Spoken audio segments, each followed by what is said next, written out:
ડીઝલની ભારે અછત વર્તાઈ છે। ડીઝલની અછત સર્જાતા વાહન ચાલકો અને ખેડૂતો રોષે ભરાયા છે। કેશોદના પેટ્રોલ પંપ પર ડીઝલ મેળવવા માટે વાહનોની લાંબી લાઈનો લાગી। ઈંધણ માટે વાહન ચાલકો અને ખેડૂતોને દિવસમાં 2 થી 3 વખત ધક્કા ખાવા પડી રહ્યા છે। ચોમાસા પહેલા ખેતીની તૈયારી વચ્ચે ડીઝલ ઓછું મળતા ખેડૂતોની ચિંતા વધી છે। મર્યાદિત માત્રામાં જ ડીઝલ અપાતું હોવાનો ખેડૂતોનો આક્ષેપ છે। ડીઝલના અભાવે ખેતીકામમાં અસર થતી હોવાનો દાવો કરાયો છે। તાત્કાલિક ડીઝલનો જથ્થો આપવામાં આવે તેવી માંગ પણ ખેડૂતો કરી રહ્યા છે।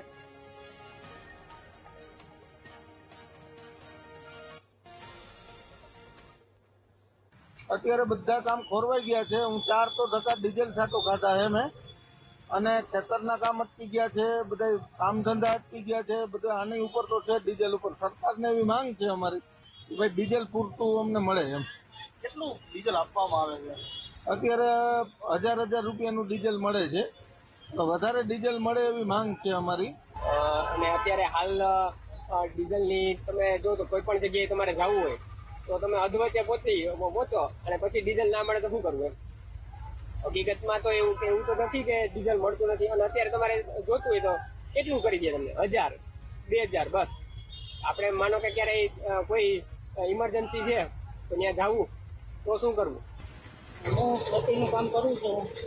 અત્યારે ડીઝલની બહુ અછત છે। ડીઝલના ભાવ વધ્યા છે, પણ સરકાર પૂરતો જથ્થો આપતી નથી।